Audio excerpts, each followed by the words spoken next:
Good evening, and welcome to this, the first lecture in the 2008-2009 series sponsored by the Religious and Psychological Well-Being Project of the Danielsen Institute at Boston University. This project is funded by the Medicalizing Institute and is managed by the Danielsen Institute's Center for the Study of Religion and Psychology, of which Dr. Brian McCorkle is the director. My name is Robert Neville, and I'm the director of the project.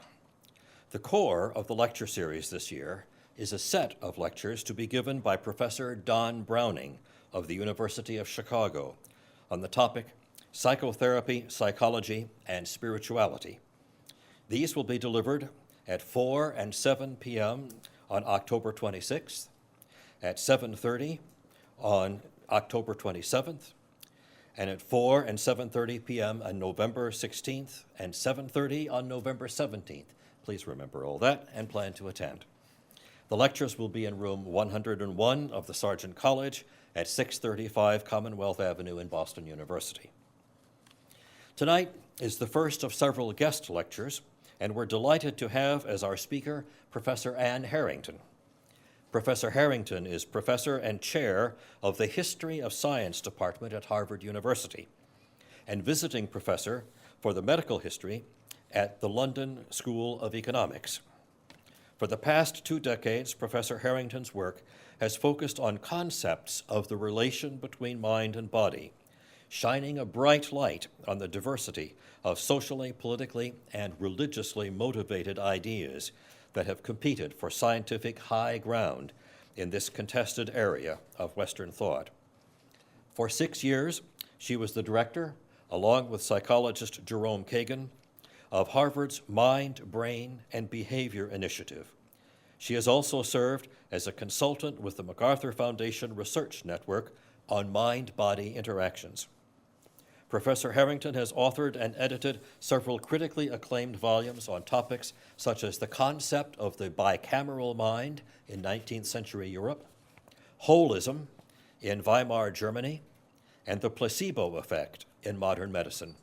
Her most recent book, The Cure Within, A History of Mind-Body Medicine, was released last month by W.W. Norton. In the last decade, Professor Harrington has lent her skills of historical and cultural analysis to emerging conversations between cognitive scientists and practitioners of Tibetan Buddhism. She now serves on the board of the Mind and Life Institute, an organization dedicated to the promotion of cross-cultural dialogue between Buddhism and Western science. And she's co-edited 2 volumes on the subject, Visions of Compassion in 2000 and The Dalai Lama at MIT in 2006. Join me in welcoming Professor Ann Harrington.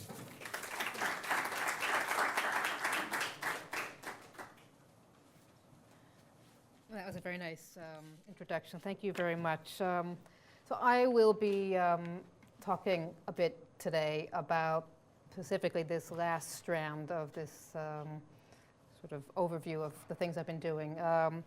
My interest in the dialogue between cognitive science, neuroscience, and Buddhism. My involvement as a my involvement as someone who's engaged in trying to make these dialogues as good as they possibly can be, but also my perspective on these dialogues as an historian and, in a sense, a kind of cultural critic in the most constructive of ways of these. So I'll be weaving together a range of different kinds of disciplinary and modes and perspectives. And I want to start with a kind of a curtain raiser. There's an event that maybe some of you, if you're interested at all in this sort of Buddhism, brain science dialogue, at least heard of, and maybe more than heard of, maybe even a few of you were there. It happened in 2005 at the 2005 Society of Neuroscience meeting. The Dalai Lama came. Appeared in his signature saffron crimson robes and spoke to 13,000 neuroscientists who had crowded into an auditorium to hear from him. And here you see a sort of an image of the event. Now, he had been, there was a title, the title that had been designed, given for his talk was The Neuroscience of Meditation. And there had been a prepared text that had been given to the press, and I had a chance to see the prepared text. But when it came time for him to speak to this huge crowd of neuroscience, he sort of set the text aside, and he talked about his curiosity about the world, his affection for science, his belief that science and Buddhism had a lot to say to each other and could say it constructively, the benefits that he hoped Buddhist meditation could bring for secular people, benefits of health, happiness. Now, this speech, have any of you heard of it? Were you aware of it? Was anyone there? Well, if you at least had heard of it, you know that this speech had been subjected to no little controversy prior to the Dalai Lama showing up. There had been, in fact, a petition that had circulated around the Society of Neuroscience saying this is absurd, we religious figures speaking in front of scientists, this is bringing down the whole intellectual rigor and tenor of our society. The fact that a large number of those who were spearheading the petition were either Chinese or Chinese origin complicated the whole situation. But the upshot of it is that he came, he spoke, he said basically what I've told you he said, and at the end of this event, the scientists gave him a rousing standing ovation. And I'd like to invite us to be curious about this. In the sense of what is going on? What's the Dalai Lama doing at the Society of Neuroscience? Why was he deemed to have any kind of authority in a context like this? What in the world does Tibetan Buddhism have to do with brain science? Now, if you've been interested in these things, or if you follow the immediate events around this particular talk of the Dalai Lama's, you might know there's an easy answer, a kind of an easy answer to this. The Dalai Lama was at the Society for Neuroscience in 2005 because he had been invited by the president at the very strong suggestion of this man, Richard Davidson, at the University of Wisconsin, known among colleagues and friends alike as Richie, someone that I also have known now for more than 15 years, but who I've watched over the past 2, 3, 4 years as he's become a bit of a celebrity in these circles, and also a bit of a controversial celebrity or scientist in these circles, feted in the media on the one side, but looked at by some of his colleagues on the other side, just a little bit anxiously, a little bit askance for the studies that he's been carrying out, specifically looking at the brain function of monks who practice advanced forms of meditation, who have practiced meditation for 20, 30 years in a very intensive way. All these studies carried out with the express blessing of the Dalai Lama, with whom he has a very real but also quite public and well-known personal friendship. And here you see the Dalai Lama visiting his lab and looking at someone in an fMRI machine and learning about what goes on in the lab. Incidentally, a year after the Dalai Lama appeared at the Society of Neuroscience at Davidson's recommendation, Davidson was named by Time magazine one of that year's most influential people, in no small part because of his role in facilitating the Buddhism neuroscience dialogue. Well, so what's Davidson doing? Why, what had he done that was persuasive enough to make it seem plausible to invite the Dalai Lama to the Society of Neuroscience? What had the research itself done to encourage the sense, or to create a sense, that there was something for the neuroscientific community to pay attention to? Okay, well, there are these studies of monks, and let me tell you the gist of what they seem to have shown, and then we'll see if we can say a little more about what you might want to make of it all. They boil down to a pretty clear and yet bold claim, namely that long-term meditation seems to have the effect of rewiring the brain in ways that might make you happier and maybe even healthier. The reason that people say this, the specific claims boil down to three things. The startle response, the startle response of monks to aversive stimuli like these images that have been shown to produce a kind of a aversive stress response in subjects.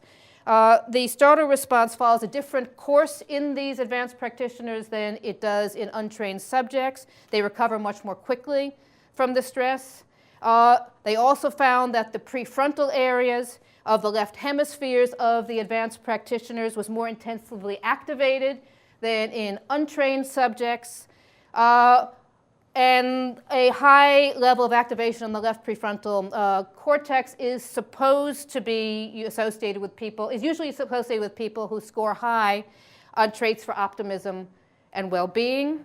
And most intriguingly, and this is what got most of the media attention, when the monks allowed themselves to be hooked up with electrodes, a bit like you see here, and then meditated specifically on compassion, their brain activation levels were off the map. They were unlike anything that the researchers had ever seen in healthy, normal subjects. They were the gamma waves, which are people believe to be high-level beta waves, so it's indicating a very high level of attentiveness, of alertness. Their gamma waves were 30 times as strong as the student control group. And they were generated across the entire brain in a way that led one of the researchers involved in this study to suggest that maybe these monks were experiencing, in fact, a more integrated and intensive form of consciousness than normal people.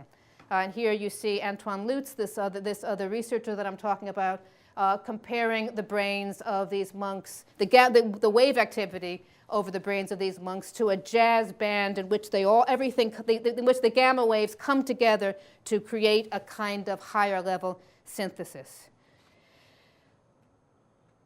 These are the findings, but the bottom line interpretation that gets picked up in the media translated itself into newspaper articles with titles like, "Are Buddhists happier? Is Buddhism good for your health?" New York Times, both articles, those titles were from the New York Times, both those articles. All right, so those are the immediate catalysts: exciting research, a prominent scientist, an invitation to his partner, who from the Tibetan Buddhist side to come to the Society of Neuroscience. That's the kind of the easy answer, what the Dalai Lama was doing at the Society of Neuroscience in 2005. But I'd like to probe a little bit more deeply with you tonight into some of the less obvious forces that went into the making of this particular project and the making of this larger idea that Tibetan Buddhism and brain science, of course, obviously, inevitably have something to say to one another. We do believe there's a kind of a hot partnership going on between Buddhism and the brain sciences now, and we do believe, some of us, I think, that it's not just any old partnership. It's a partnership that feels distinctly different. It feels more exotic, it feels more spiritual, it feels more enchanting in some almost quite literal sense from the many other kinds of partnerships that the neurosciences, after all, are striking up partnerships with humanistic disciplines all over the place these days. But this one feels different.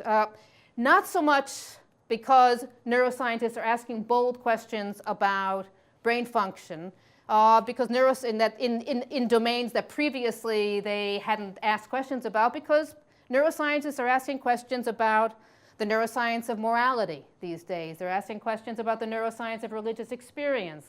They're asking questions about the neuroscience of economic decision making.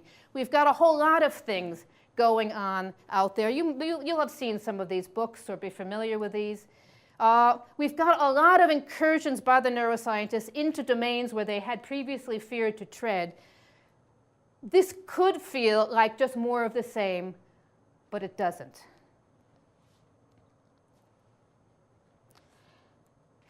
Why not?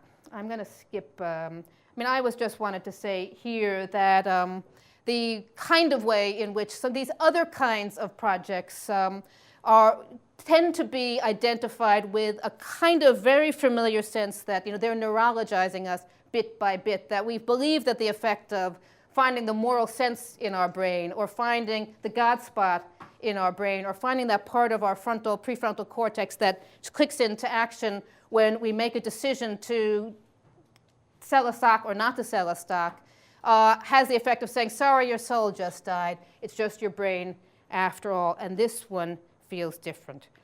Why? Well, I'm an historian, so the way that I help myself to understand what's going on in the present day usually is by trying to go back and see how things came to be and what non-obvious kinds of forces might have played into or helped create the way in which things come to be. So I'd like to do that a bit with you today and see what we might learn. And I'd like to start by talking about meditation and reminding ourselves how we here in the United States all first got interested in it. Some of you, a lot of you actually, probably weren't around back then, but there, as it happens, we were just having a little chat before before I stood up here. I've forgotten your name. I'm sorry.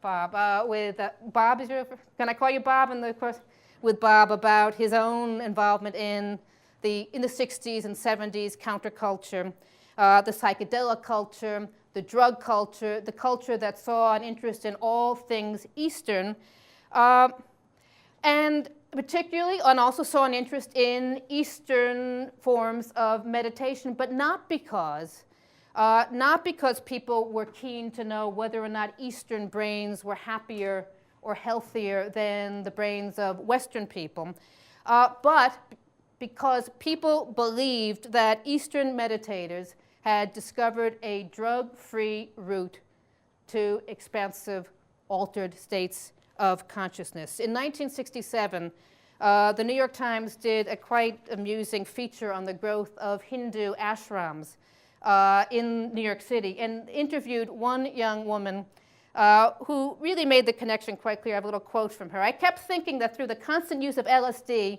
I'd return to the religious feeling I had with it the first time, but it never came.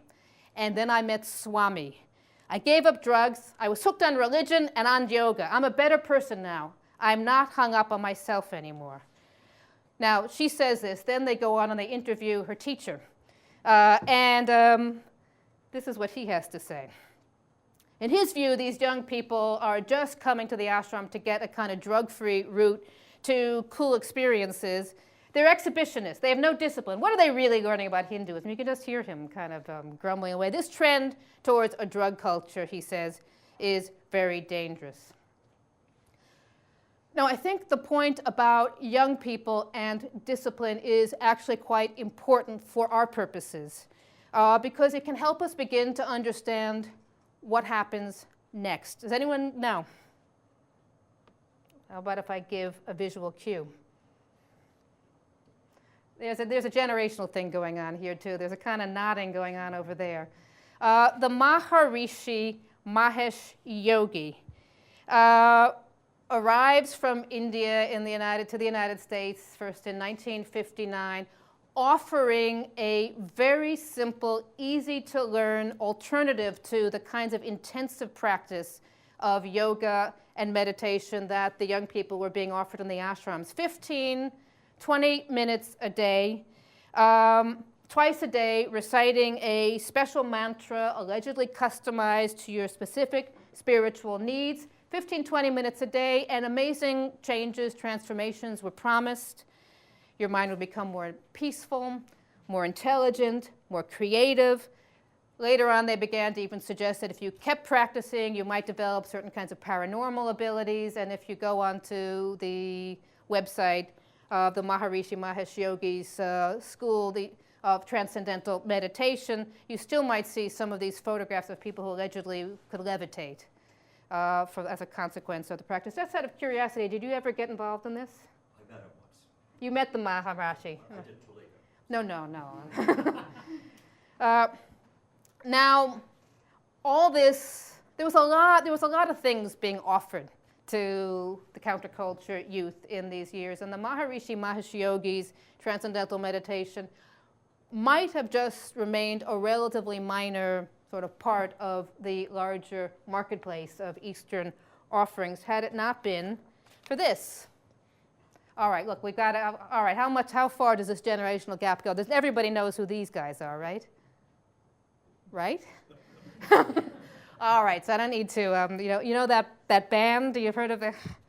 The Beatles met the Maharishi in the 1960s, and they decided he was going to be their guru, their teacher. And this had the effect of just whooshing open the whole world of TM. Joe Namath, the big football star of that era, became a celebrity. Mia Farrow became a follower. Became a follower. Mia Farrow became a follower. The Maharishi became a cult figure. The New York Times in 1969 called him the chief guru of the Western world, and they couldn't keep up with the numbers of people who wanted to learn TM. But here's the important point, at least for my purposes. None of this had anything to do with brain science. It didn't really have much to do with health, although they were prepared to throw in health too as one of the benefits, because they were claiming all sorts of wonderful benefits for TM. But it wasn't seen as health. There wasn't a big focus on stress, or on many, if not all, of the things that we associate with the serious study of meditation today. The Beatles were not meditating in order to improve their health. They were meditating in order to become more creative, to expand their consciousness. No one was studying the physiology of TM at the time, although, there we go, I should remember, there you go. There you see the article from 1967, the chief guru of the Western world. There you see some of the folks who were doing it back then. So no one was studying the physiology of meditation at that time, but there was interest in how far the state of mind associated with transcendental meditation might be explicable as some sort of strange quantum effect. This was also an era in which you see the first kinds of claims that somehow quantum physics, one very weird thing and mysterious thing and hard to understand thing, might have something to do with meditative states, another mysterious and inexplicable thing.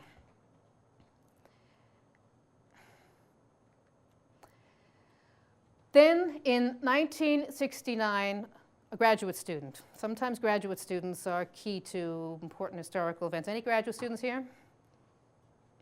Most of you undergraduates?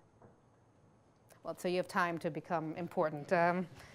A graduate student at the University of California in Los Angeles named Robert Keith Wallace decided he was going to research the physiological effects of transcendental meditation for his dissertation. And he took a group of college students, like you, who had taken a course in TM, which were readily available on college campuses. He hooked them up to various measuring instruments, and he asked them to meditate.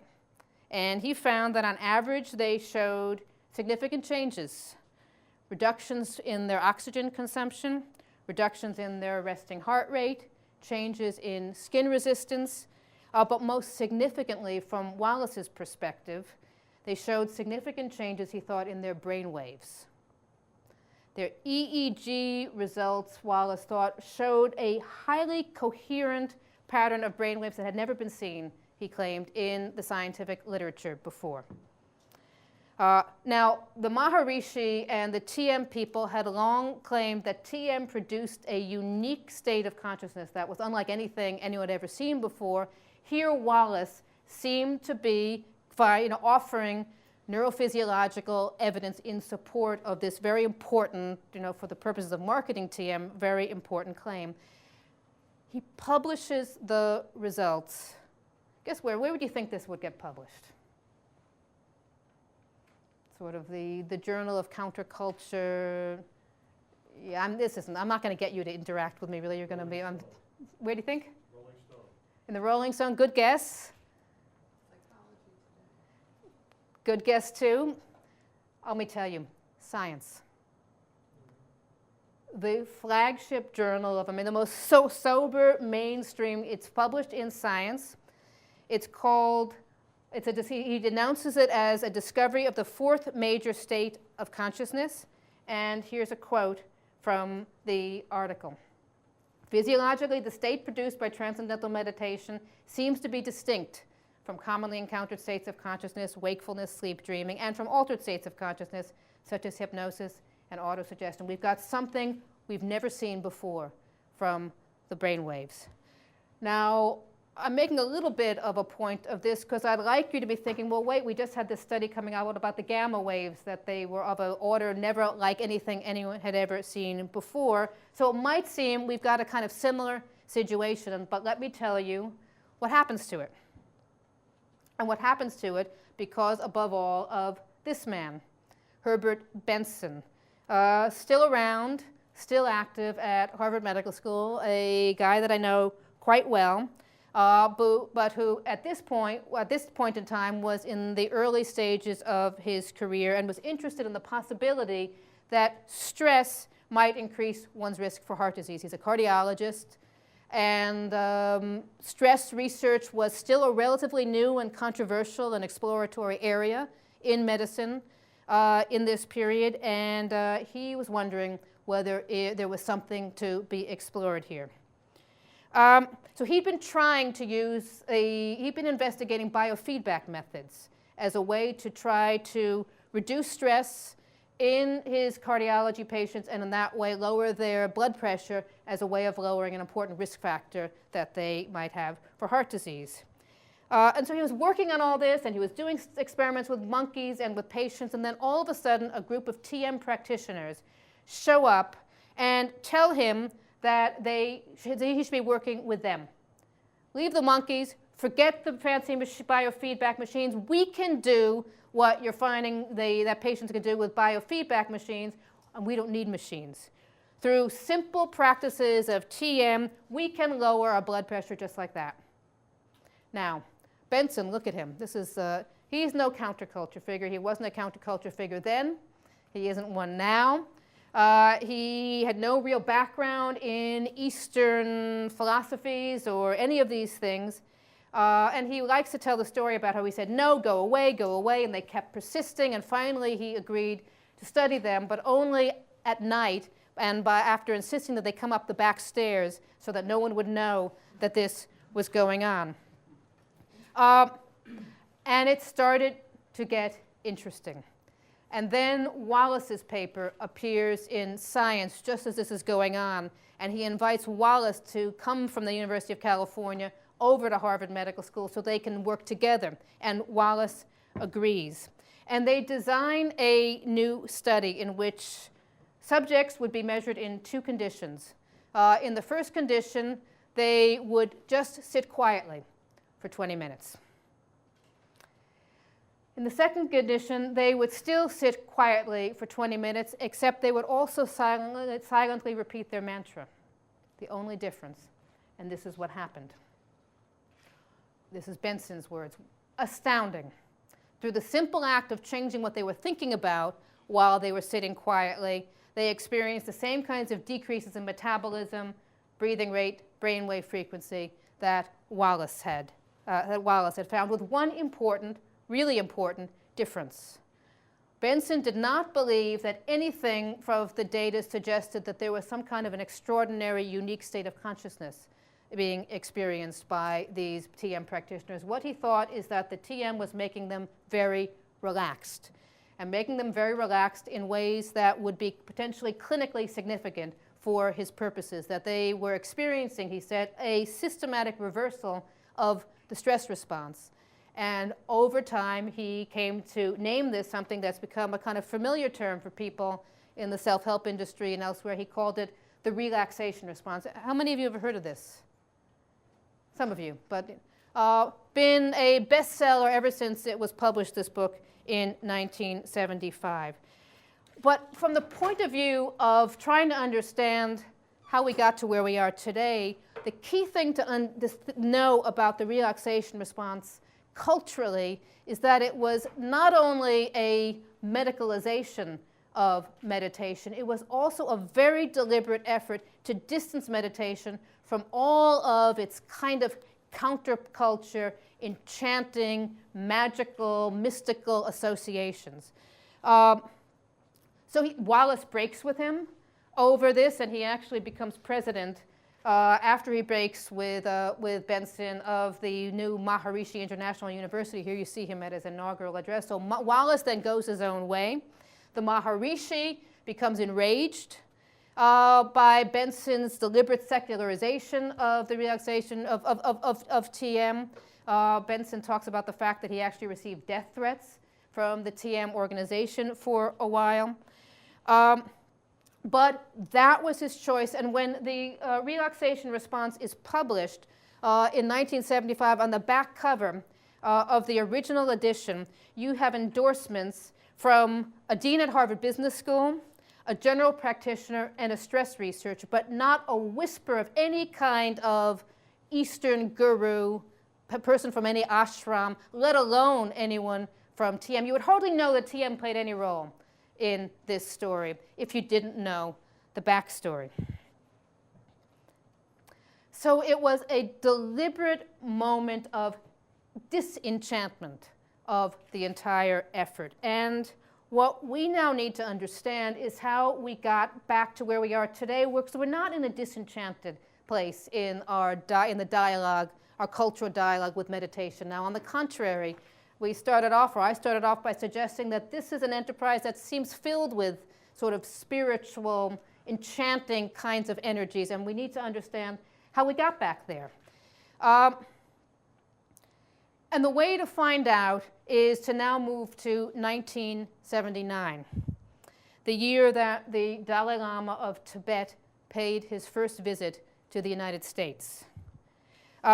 What you need to know about that first visit, because it's so different from where we are now in our relationship as a country with the Dalai Lama, is that the visa to visit the United States had been granted to the Dalai Lama by the Carter administration very reluctantly after years of his being denied a visa to visit the US. And when he was granted the visa, so you can just see, I'm not going to read these, but you can see 1977, no, you can't come. He'd been saying for some time he wanted to visit the US, not granted a visa. Finally, in 1979, granted the visa, but on the condition that he come not as a political leader of Tibet, of the Tibetan government, or representative of the Tibetan government in exile. He must simply be coming as a religious leader on a spiritual visit. And the explanation for that, if you think about it for a little while, is probably pretty evident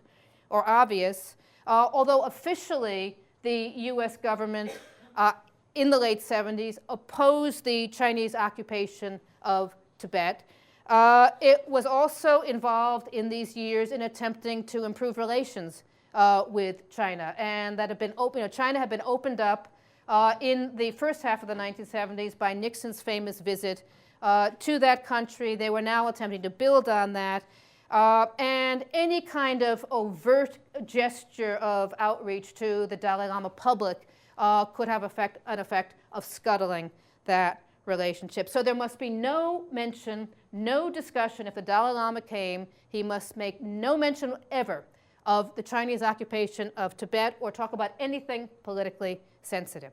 That was the condition. And when he came, he was as good as his word.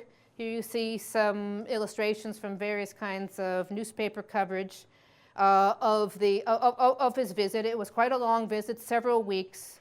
When anyone tried to bring up anything political, he would very deftly deflect the conversation in other directions. He was happy to talk about interreligious dialogue. He was happy to talk about ethics. But he was also interested in talking about science.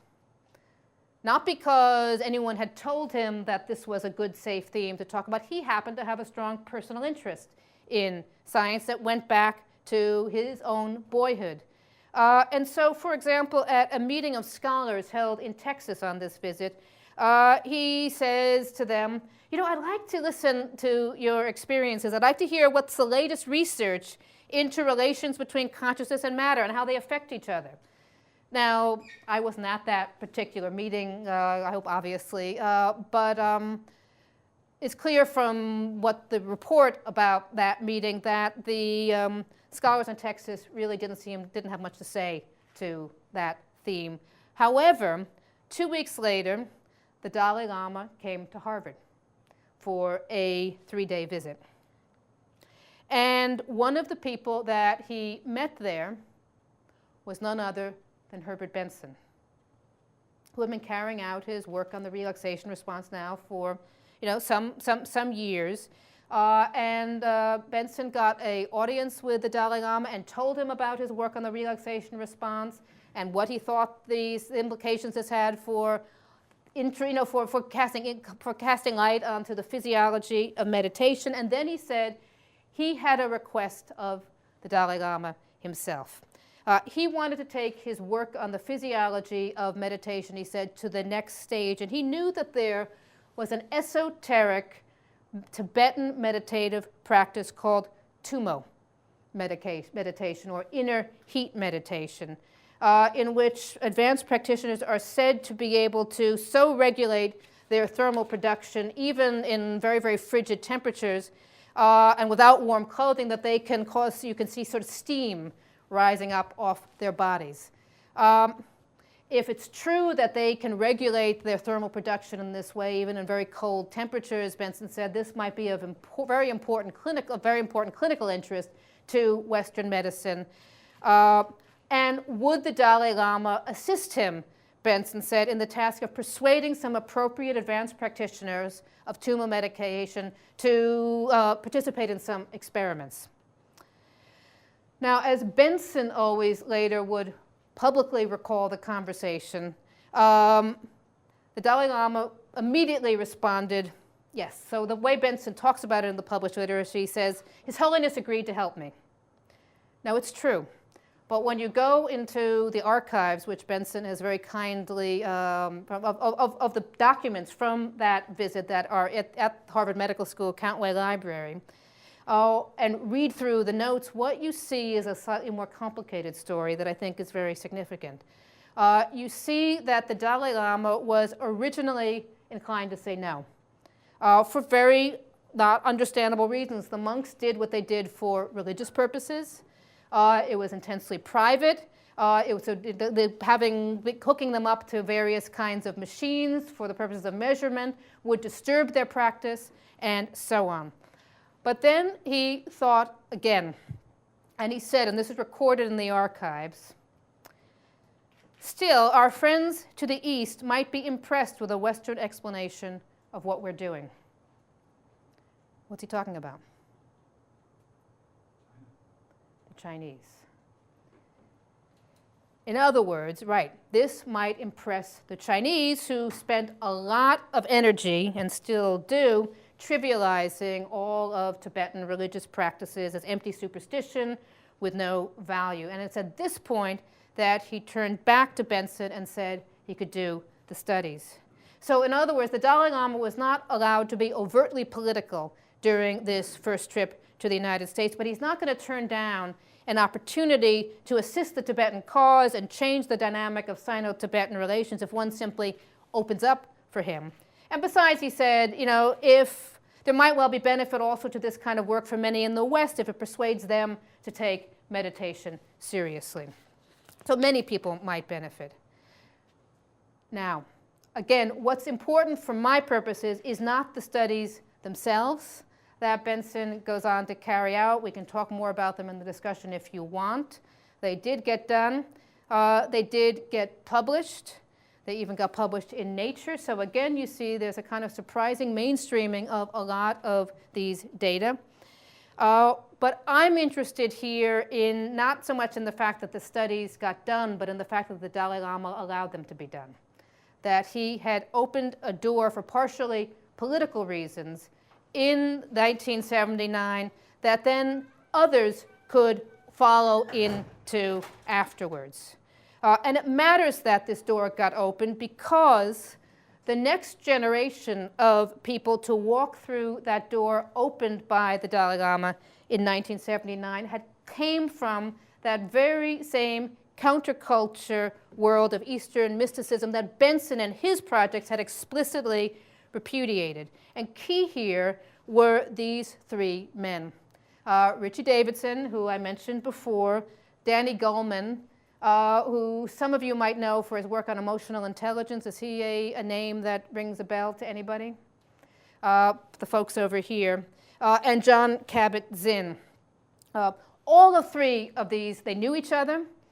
They'd all been involved mostly in the Harvard-Boston area in the youth counterculture movements of the 1970s when they were graduate students at Harvard and MIT.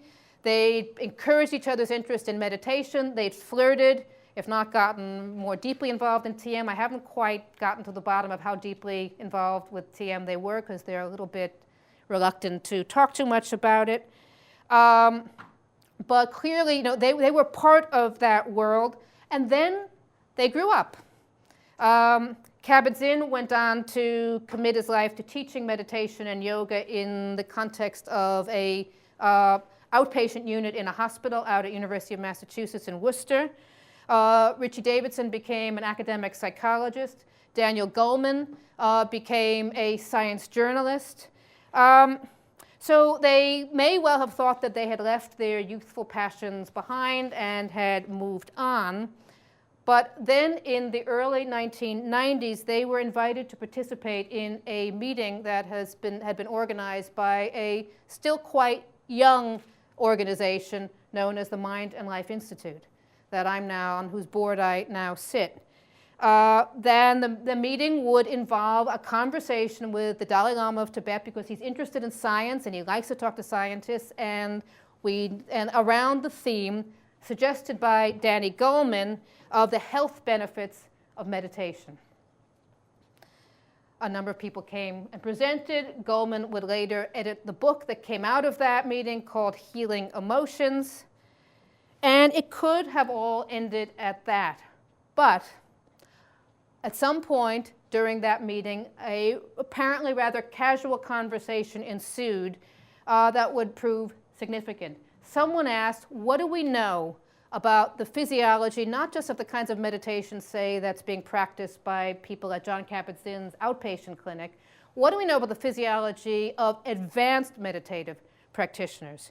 And predictably, people said, oh, we don't really know anything about this. How could we ever study them? But maybe we could, they said further, because, well, we've got new kinds of technologies now that are more mobile. We could bring things into the field. And we have now potentially a contact. And they went to the Dalai Lama and said, what would you think about our studying the physiology of advanced meditative practitioners here in Dharamsala? Now, a different Dalai Lama in a different political climate or a different kind of temperament, less interested in science, all sorts of contingent factors, might well have said, no way, this is not what we want, and this is not appropriate. But we had the political climate at the time and the Dalai Lama that we had, and he said yes, they could study the monks. So they went up into the hilltops above Dharamsala, India. Dharamsala is the little village where the Dalai Lama has his private home and his government in exile, and there's a whole Tibetan community in exile living in Dharamsala, and there's a very large monastic community of people meditating, practicing in Dharamsala, and practicing, some of them in little huts above the main city. And so a little expedition went off up to the hilltops to talk to the monks who had been identified by the private office as being particularly advanced and therefore potentially good subjects for the study. And here's an important thing to register. It failed. The monks didn't want to have anything to do with it. Even though the Dalai Lama had put all the force of his authority behind it, so all the more surprising. They were suspicious of the project. They didn't see the point of the project. They kept asking about what the benefit, the ethical benefit of this work might be. And most important in some sense, or maybe at least most interesting for our purposes, they said, how could you make any sense of any data that you would get from a study like this if you don't take into account reincarnation? Or the possibility that mind is an immaterial entity not dependent on the brain. You know, so much of what we do takes that as given, and yet you tell us that that's not going to be part of the design. Doesn't make any sense to us. No, thank you. And this left Davidson, now in the early 1990s, and all the others involved in this effort in a kind of a bind. You know, I talk about them as having sort of grown up, but they'd carried into their grown-up, mature years a continuing desire to try to want to mainstream and assert the value of the meditative practices that have been so meaningful to them back in the 1970s. But they were now part of the mainstream. They weren't any longer counterculture youth. So how do you mainstream something like meditation if your subjects are going to insist that you admit the possibility of metaphysical claims that are outside the realm of respectable science, at least as currently practiced? They needed a different way forward, and they found one. It took almost a decade, 8 or 9 years. They found one in this man, Mathieu Ricard, now quite a prominent figure in the current dialogue between Tibetan Buddhism and neuroscience, a Tibetan monk, but French-born, and who, before he became a monk, had actually gotten a PhD in biochemistry at the Pasteur Institute in Paris. So he was no stranger to science. He wasn't afraid of science. He understood how the game of science worked. He was happy to donate his brain to the cause of mainstreaming meditation, or of raising mainstream awareness of meditation. He was also able, in a way, interestingly, that the Dalai Lama hadn't been able to do, to persuade others in the Tibetan monastic community to get involved. And the Dalai Lama continues to be part of the conversation, continues to support and encourage all this, and so it goes on. But it still might not have unfolded the way it had all done. And I keep kind of saying, I'm trying to make a point here about how contingent all these developments were. It still might not have all unfolded the way it did had it not been for one last thing that happened in the period between the original failed expedition to Dharamsala in the early 1990s and the kind of emergence of a apparently robust and viable the partnership between Buddhism and neuroscience at the end of the 90s. It wasn't just about Mathieu Ricard. It was about the fact that the 1990s was not just the decade of the brain. It was also the decade that saw the real efflorescence of America's love affair with Tibet. The Dalai Lama wins the Nobel Prize in 1989. And for some of you know about that, he wins the Nobel Prize for his nonviolent efforts to negotiate the Tibetan cause with the Chinese government. And after the winning of the Nobel Prize, he begins traveling much more frequently to the West, including the United States. And as he does, eloquent followers of the Dalai Lama, like particularly, sorry, I've got my slides a little bit, let me just do this man, Robert Thurman, begin to craft a message to the greater public about the relevance of Tibetan Buddhism, not just for Tibetans, but for everyone, as part of a way of activating global concern about the importance of preserving this endangered culture with the incursion and continuing incursion of the Chinese in the country.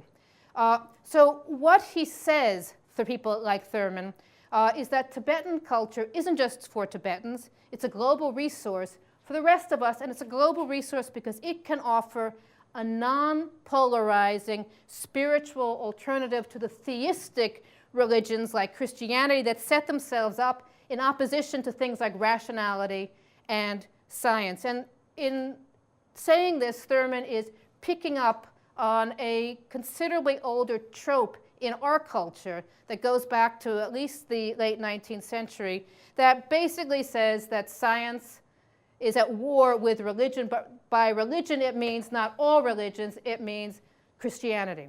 Going in here you see some kind of traditional sort of reference points to this rather creaky argument, Galileo being condemned by the Catholic Church, and so on. But that Buddhism, also in the 19th century, is different from Christianity in this sense. Buddhism is friendly to science. Buddhism is open-minded. Buddhism is a kind of religion that could provide a wonderful antidote to the kinds of polarizations that even back in the early 90s were beginning to surface between secular culture and fundamentalist Christian cultures. So Thurman makes that argument, and he gives it a new twist that's highly significant then for what happens next. He insists that Buddhism in general, but Tibetan Buddhism, it seems, in particular, isn't only compatible with science. He says it's a kind of science in its own right, and he calls it inner science and contrasts it with Western external or outer science. And he says, you know, we've been investing all this energy into the external exploration of the material world, but how much happier are we? How much better off are we really? Maybe it's time, he says, to pay attention to the findings of the inner science of Tibetan Buddhists, people who explore the mind using techniques of meditation to penetrate into its real depths. And we should do this, he says, because Tibetan Buddhists possess keys to serenity and happiness that we in the West lack. So he says repeatedly things like this: I believe their culture contains an inner science particularly relevant to the difficult time in which we live. My desire is to share some of the profound hope for our future that they have shared with me. Now, he didn't originally direct this idea of Buddhism as inner science explicitly to the neuroscientific community. But you can immediately see how it might be seen as relevant, because if Buddhism is an inner science of the mind, then it might be just what the cognitive sciences and the neurosciences focus as they are on the brain, the external science of the brain. It might be of the mind. It might be just what they need to advance. It might be that each completes the other. There's the inner science of the mind that's practiced by through exploration, through meditation. There's the outer science of the mind that is pursued through studying the brain, inner, outer, wisdom, data, first person, third person. These become polarizing binary tropes that get used.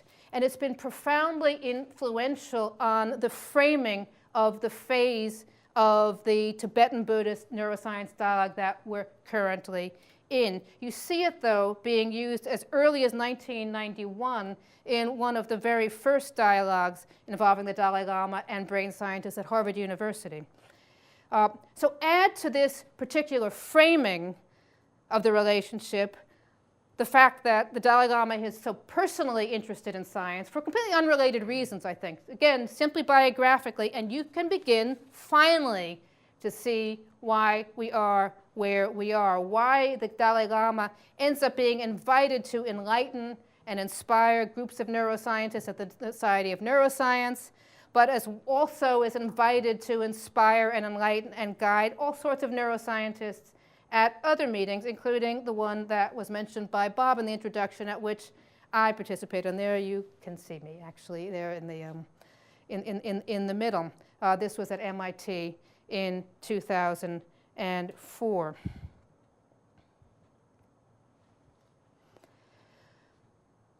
So where should this all leave us? Well, I kind of have a simple kind of conclusion, but it's taken me a while to arrive at it, so granted to me. I think at the very least with a greater appreciation than we might have had before for just how constructed, just how contingent this current vision that we have in our society is of a partnership between Buddhism and brain science. We are where we are not because there was some kind of inevitable perfect goodness of fit between neuroscience and Tibetan Buddhism, but because a lot of people made non-inevitable choices to build alliances and define relationships in very specific ways and for very specific reasons. And once you begin to appreciate that, you can find an interest in the anomalies, the bits of the story that don't fit. You can make sense of them differently than you might have before. The unsuccessful encounter between the brain scientists and the monks up on the hilltops above Dharamsala. Hard for my colleagues in the Mind Life Institute to really figure out how to think about. Well, it's just kind of, it didn't work. And they kind of leave it at that. Or another anomalous moment that I think I'll just kind of end on because it just seems so apt in terms of my larger argument here. And it concerns where the Dalai Lama himself really might fit into this larger enterprise. Because in the thinking of in the framing that's dominating this vision of partnership, he embodies inner science, ancient wisdom, all the kinds of virtues of the East. But it should also be maybe clear to you from what I've just said, even just in my short brief remarks tonight, that this role of the Dalai Lama as ancient, wise teacher fits, but only partially, that it's probably a lot more appropriate to think about the Dalai Lama as a modernist. Someone who knows that for Tibetan Buddhism to survive in the modern world, both in exile and in Chinese-occupied Tibet, it needs to update its understandings in order to survive. And this is one of the most important further motivations that he has for pushing hard on these encounters with science. He takes, and it isn't like this isn't me just saying this, he says this over and over again, and people don't hear it because it doesn't quite fit the frame. But every once in a while, this bit of his agenda kind of pokes its way into a proceeding and leads to a kind of people being caught up short. And this takes me back to the Society for Neuroscience meeting and the speech that he gave to the 13,000 neuroscientists there. There was one thing about that speech that I didn't tell you, and I want to tell you now. In the course of his remarks, the Dalai Lama suddenly came out with a quite remarkable statement. He'd already affirmed his interest in support for research into the brain bases of meditative practice. And he went on to say that in his view, meditation is nothing really more than a technology for reprogramming the brain in more productive directions. And there might be other technologies that are equally beneficial. And then he said this: if it was possible to become free of negative emotions by a riskless implementation of an electrode without impairing intelligence and the critical mind, I would be the first patient. Now, this feels like what does it feel like?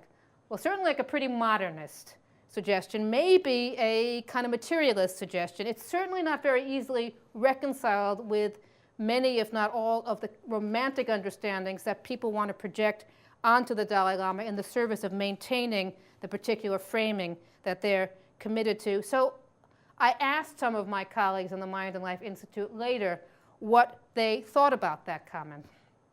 And you know what they said? They said he hadn't meant it. They said it was just a joke. And I didn't say anything, and we left it at that. I don't know if it was a joke or not a joke. He's always smiling. It could have been a joke. But whether it was or it wasn't, it does seem like an appropriately destabilizing moment in the larger scene on which to perhaps end my comments with you this evening. So I'll stop here. Thank you.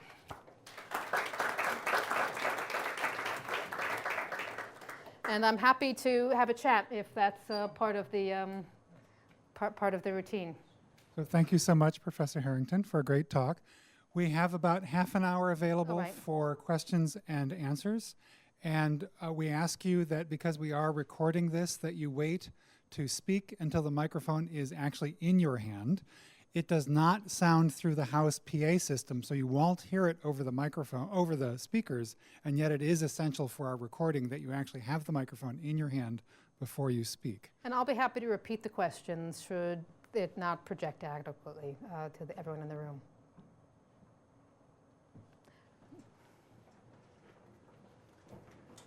Well, that's a very dispiriting effect. All right, thank you for coming.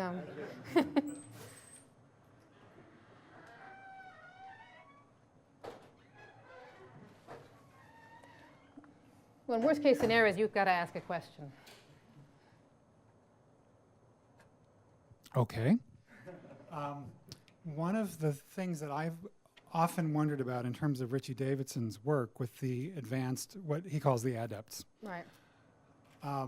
They're not doing any longitudinal work. They're taking people who are already 20, 30 years into a meditative career. They know that, yeah. Yes.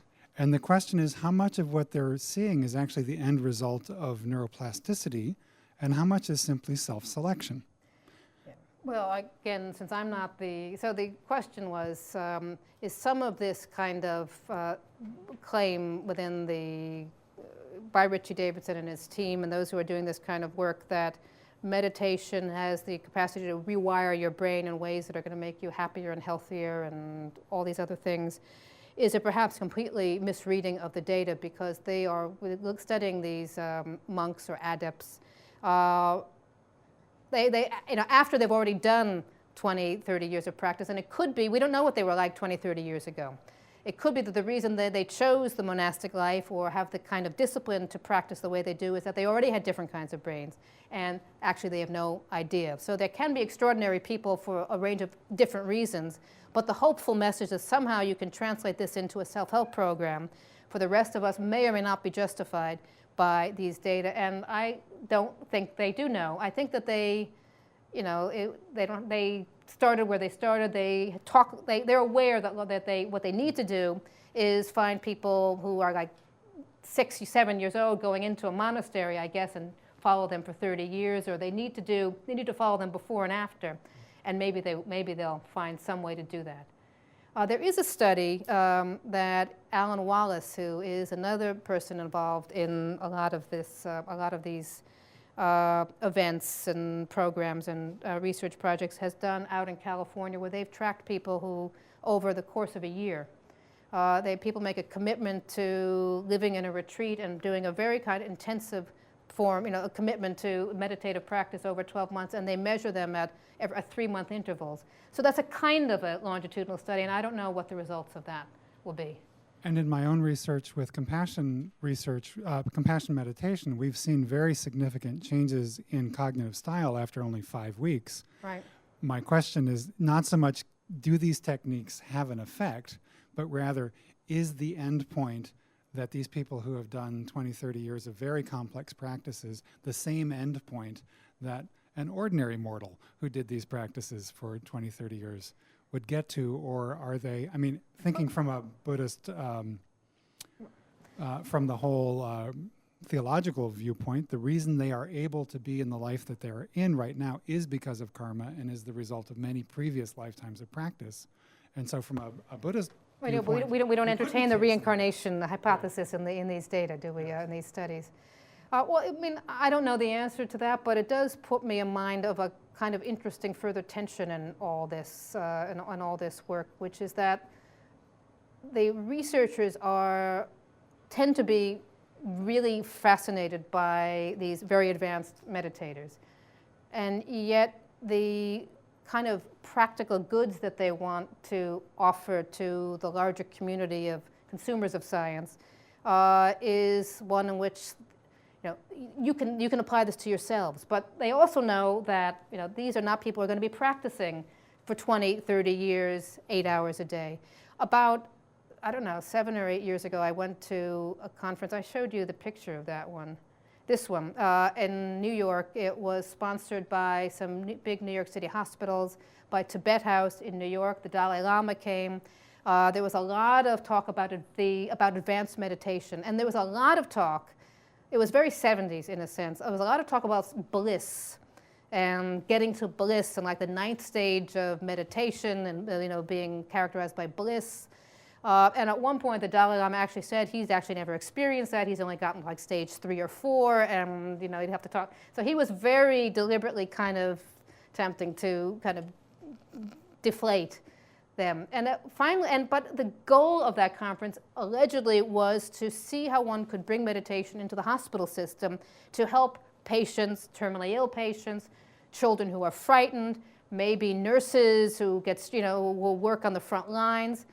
And none of that was relevant to none of all that talk about bliss was the least bit relevant to that laudable goal. And finally, the Dalai Lama kind of calls them on it in this meeting in the nicest possible way, really. He sort of says, like, maybe they should spend less time kind of worrying about bliss and more time thinking about how they can help people be kinder to each other in the hospital setting. And it kind of, for a little while, sort of calmed everyone down. I think these things we're pulled in multiple directions here, and it's interesting to at least notice how that works. Yes.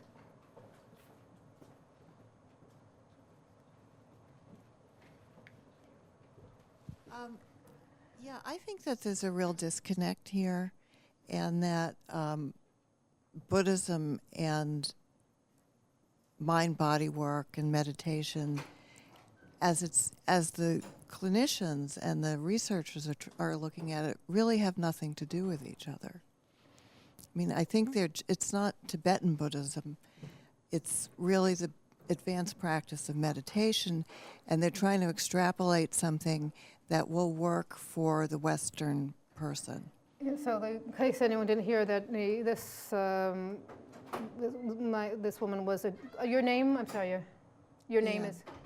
Anne. Anne was basically agreeing that there was a real disconnect between the kind of clinical goals, if I put it, of meditative practice that people like John Kabat-Zinn or even Herbert Benson teaches as a form of stress reduction and very simple forms of meditation that may have a good effect on various kinds of outcome points or symptoms, and all this much more exotic form of meditation that people are so interested in. But I really couldn't care less about Buddhism. I mean, it's not about Buddhism. The people who do the research.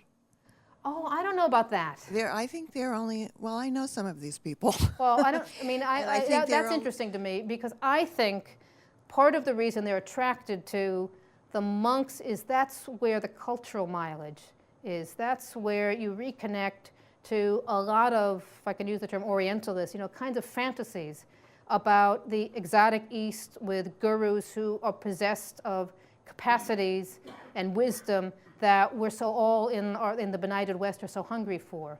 It is a different kind of project. And so I do think the project with the advanced monks is as much a cultural project as it is a scientific project. And it kind of helps explain the enchanted quality of it. But tell me more about what you know, because you're disagreeing and I'm interested in that. Well, I think that people are trying to move an agenda forward, which is a very laudable one, which is trying to mainstream, as you said, meditation and other forms of meditation, yoga, tai chi, etc. And I'm actually involved a little bit in that with a local hospital here. And this gives that a little bit more credibility. This type of thing gives it a lot of credibility. But seeing it up close and on the front lines, as Brian was saying before, I don't think that the Western mind is going to people who meditate occasionally, every other day, once a weekend meditators are going to reach that level. And I'm not sure what they're exactly even looking for at that level. But I think that doing that kind of research advances a good agenda. It keeps it visible. It keeps it exciting. It brings in funds, potentially. Exactly. and all these things. And what But I don't think that they can make the connection, say, if you do this, this will happen. what they say is that these people are like the Olympic athletes of the mind. And we're not going to be Olympic athletes, but we can learn, they show us just how far the potential here is. And so they inspire us to see, well, if you can get this far with that kind of practice, maybe I can get, a fraction of that with my practice, but still it's further than I might have believed I could go. It's something, I think that's a rationale that I have heard from some of my friends in this, in this project. Yes. I've heard of a study. Wasn't there a study, was it in Pennsylvania, that was on the cover of Time magazine or Newsweek about 3 or 4 years ago? Sorry? Oh, you're talking Andrew Newberg's study of contemplatives, of nuns.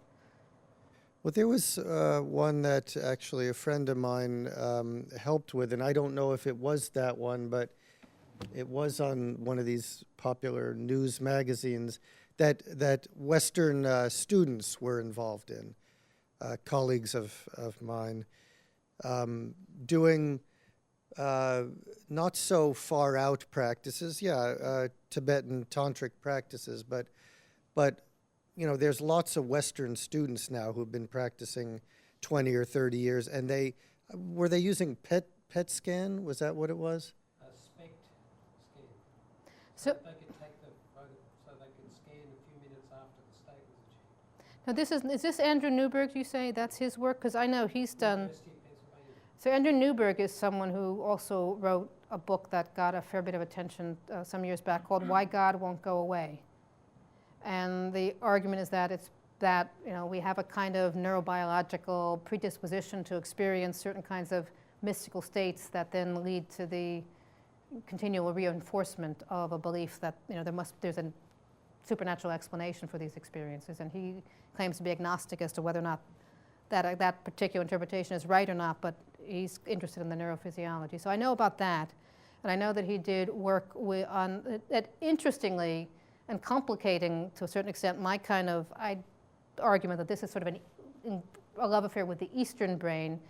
He had, I think he had Catholic nuns involved. So and it is a kind of a question for me, a culturally interesting question, like why aren't we as interested in sort of the Trappists or in other kinds of contemplative traditions? Why don't they seem to have the same kind of cultural pizzazz or interest for us? And you can sort of immediately begin to construct some answers, but there's not necessarily a scientific reason not to be as interested in the Trappists as we are in the Tibetans.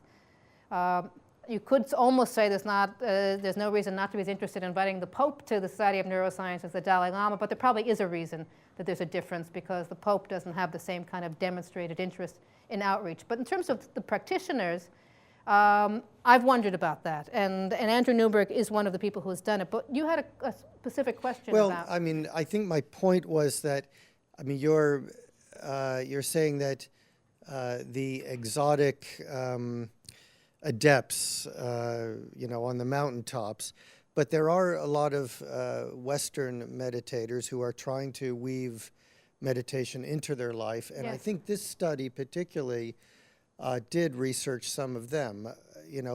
Western students who've been practicing 20 or 30 years also were showing some kind of results in these scans. So let me be really clear that I'm not saying that the story I've told here comprises the entire story you would want to tell about the history of meditation and meditation research in the United States. I'm interested in that piece of that larger history that claims that there's a particular benefit to be gained from having a dialogue with Tibetan Buddhism to further that agenda. Independent of that, people who have or are working with more secularized versions of meditation that have been around, as I talked about earlier in my talk, since at least the 1970s, have carried out various kinds of clinical studies and physiological studies, and a bigger history of meditation would need to kind of locate the specific story I wanted to tell inside that larger story. So I don't deny that at all. The question may be how, and this comes back, I think, to your remark, how is the more exotic story that's gotten so much of the media attention influencing that more everyday story, or less the story that's less on, on the radar screen of the media. And you're suggesting that it's probably good, all the boats rise together, that it's good for meditation research in general, that relationships between Davidson's laboratory in Wisconsin and the Dalai Lama, are given such visible press and such generally positive press, as people then take meditation more broadly seriously. I think that's very plausible. I haven't looked so much directly at that. Yeah. You're not allowed to speak until you have the.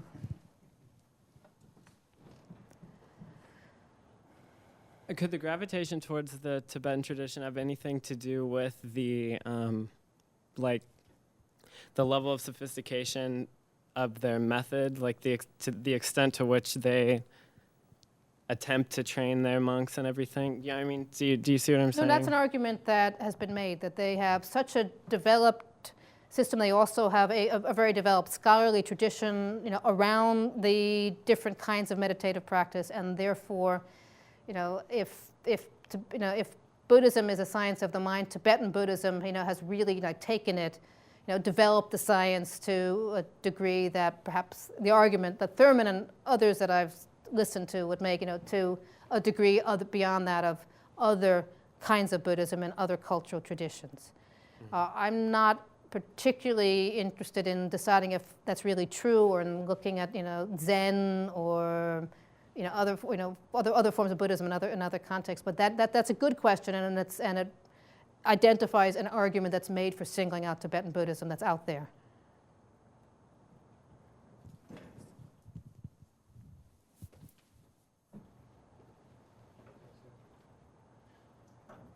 On this this question about regular people and meditation for them, it's important to know that people have paid attention to that. Jean Christella's work, for example, tracks the sorts of effects you can expect as a meditator if you're a raw beginner, if you've been at it for a year, or if you're an adept who's been doing it for a long time, and tracks effects in 6 different dimensions. And so you've got early, middle, and late stage effects for each of those, which is directly useful in therapeutic contexts. Yeah. So if you need to be working for 20 years before you can expect to control your anger, don't recommend meditation to that person, right? Recommend drugs or something else, right. Jail maybe. but if you can expect to get reduction of stress with simple practices in the first few weeks of meditation, then that would be a very good way to recover from, heart surgery or something like that. So it's not being neglected. In fact, it's quite an active area of research. So what I'm kind of learning from the conversations that are going on across the room here is that probably if you're interested in the history of the clinical ways in which people have attempted to extend meditative practices into practical clinical settings, you probably don't want to. This isn't really the most relevant piece of the history. Maybe the most so what's interesting about this, if it isn't to find out what psychotherapists or clinicians should do by way of recommending or not recommending. What is interesting about it, and I think I'm interested in it, again, for what it can teach us as a kind of case study in an effort to show that the neurosciences can have soul. Then the neurosciences don't have to simply kill our souls and turn us, neurologize us bit by bit, but can somehow adopt an attitude of humility, can say, yes, we have as much to learn from some other tradition as they have to learn from us, can attract into their circles universally acknowledged great spiritual leaders who take them seriously, just as he needs the neuroscientists to take Tibetan Buddhism seriously for his own purposes. The fact that he takes them so seriously is a kind of anointment that gives them license to function in the larger neuroscientific community on a slightly different level than, say, Mark Hauser, who's looking for the moral sense in the brain. And in some ways, even Andy Newberg, who may be quite interested in spiritual matters, but is widely seen as sort of being part of the enterprise that's attempting to kind of neurologize religious experience. And in that sense, again, reduces just to what our brains do.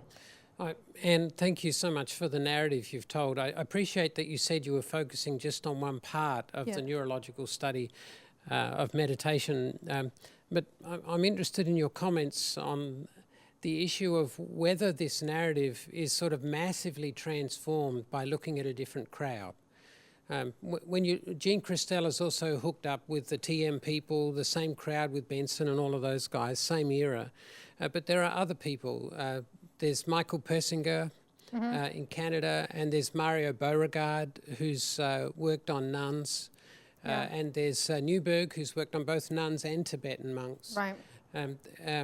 Using different mechanisms, different tools. These people appear to come from an entirely different set of motivations. They're quite diverse. Persinger's highly anti-religion, and Beauregard's a dualist and thinks that scans can show that the mind's not the same as the body and all of the rest.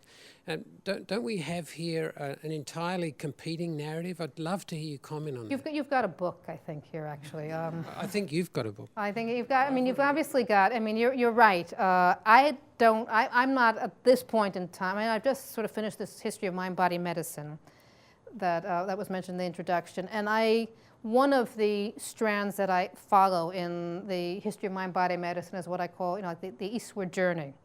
The idea that we need to turn to the east for methods and techniques that will heal our bodies and soothe our souls. And so I became interested. I mean, I was involved in the Mind and Life Institute independently of putting this book together, but I began increasingly then to kind of wear a double hat in my engagement with my colleagues there in an attempt to see what can I learn from this institute and from these colleagues that will help me make cultural sense of this piece of mind-body medicine. Now, it's possible and even likely that I'm more parochial than I should be because I'm working, I'm following this group of people who I largely know. But I don't think it's a completely arbitrary choice because these are also a lot of people who have been very visible in the media. The folks that you talk about are, in all probability, I'm persuaded, are doing very, very important work, but the New York Times isn't writing articles about them, I guess. Is it? The New York Times is writing articles about them. Then maybe it's a failing of my methodology. Well, tell me about an article in the New York Times, and how are they selling or making sense of this other strand of the history of meditation research? Sorry, you're asking how these other meditators are... No, well, you said the New York Times is writing about these other. So tell me, for example, what would be what was a recent an article in the last 5 or 10 years that... Well, Beauregard and O'Leary's book has been reviewed quite widely in a lot of places, and as has Newberg's book. Yes, of course. He's been interviewed in 100 places. No, of course. I mean, Newberg has gotten a lot of visibility, cultural visibility. And the issue there is not connected to the typical interpretation that emerges out of those discussions isn't related to the East. Yes, I hear you. It's barely even related to meditation. It's related to religion, its evolutionary origins, and the meaning of our religious experiences. So it's quite a different slant. I think that's, I think it's a very appropriate and interesting challenge that kind of I'm implicitly hearing from the group that that if one were to locate this story inside a bigger frame of reference, that made space for these other strands that largely have been moving autonomously, but may be drawing on some of the same, earlier sources, like an early exposure to TM, for example. You'd end up with, I'd be talking quite differently. So I think that needs to be a kind of, for the future. One tiny little extra. There's some technology aspects of the meditation stuff. Meditate in the right way, you can expect these changes. Well, Persinger uses these EEG studies of the temporal lobe, and a couple of people who've worked with him have created these helmets which are supposed to, in a fair percentage of people, induce the same kind of experience, the religious experience. I've heard of those. Richard Dawkins put one on. He did, correct. Yeah, and he didn't experience anything. And felt nothing. But that gives you a slant on what the interpretive framework is here. Yeah, I'm actually kind of thinking he's right. I should broaden my sights here. I think this is really interesting.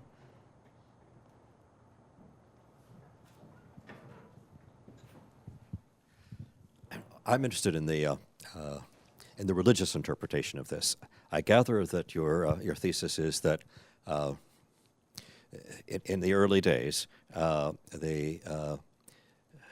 was a great dissatisfaction on the part of students and young faculty members like Richie Davidson. And yourself. And myself, with Western religion, mainly Judaism. Most of the people that I knew were Jewish, and the Christianity. Jubu phenomena that Right. we...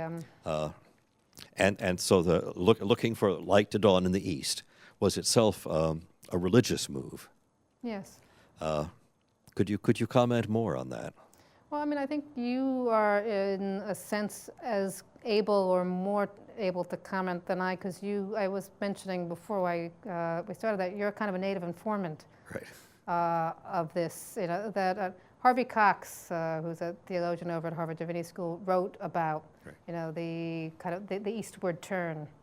I think he talked about Cambridge, Massachusetts as the Benares of Massachusetts. You know, Cambridge as the Benares on the Charles, I think was the term he used.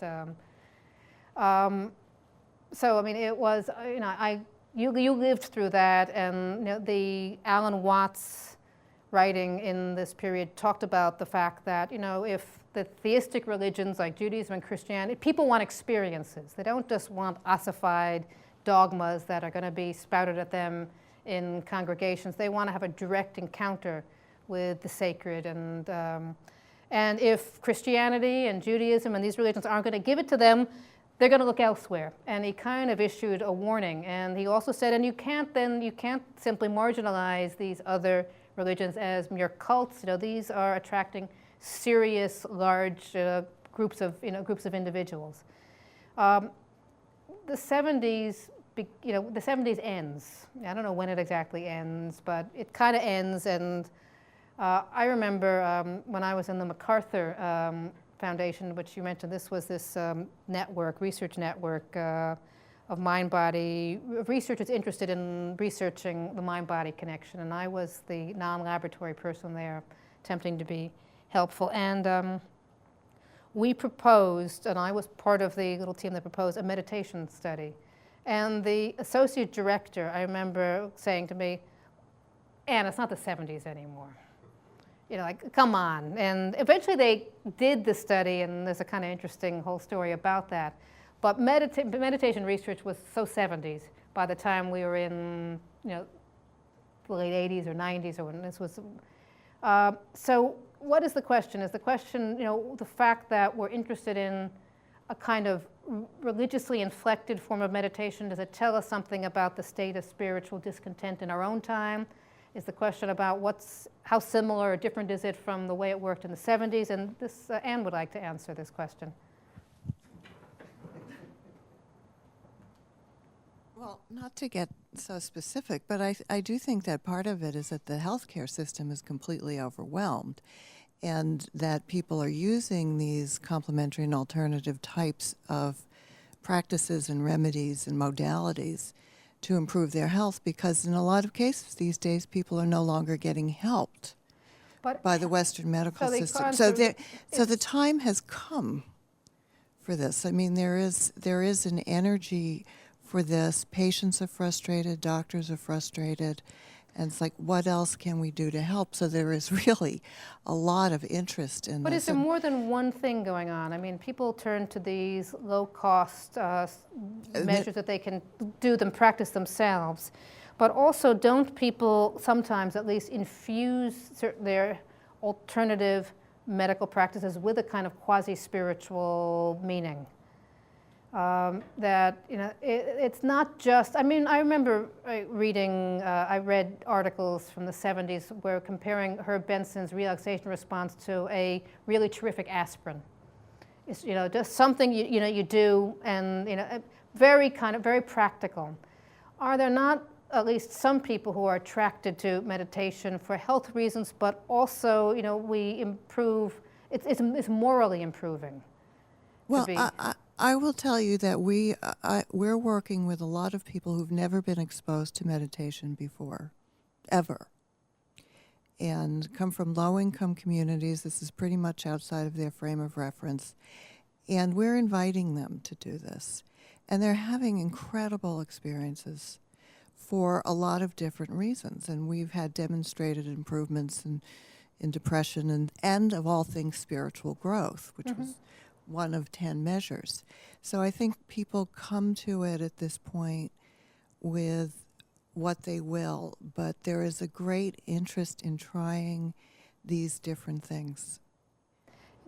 Like I said, I'm sure you're. I'm not. I think that's absolutely must be right for your population. I'm just musing as I'm digesting your answer about the 13,000 neuroscientists who showed up to hear the Dalai Lama, and there might be a different explanation that you would want to develop to make sense of. That goes beyond simply the fact that he's a celebrity. Again, the Pope is a celebrity, but I don't know if 13,000 people would have come to hear the Pope at the Society of Neuroscience. I'm interested in trying to do. You think they would? Anyway. No. I see what you're saying, but I'm interested in trying to do justice to the question. He's very charismatic, you know. He's very charismatic. He's absolutely fantastically charismatic. He's, he's wonderful, but they could just all decide to attend his teachings. It's not what's less obvious is why the idea that somehow you're going to have a conversation with him about the neurophysiology of meditation, and that's how you're going to have a kind of spiritual encounter that will make you a better person.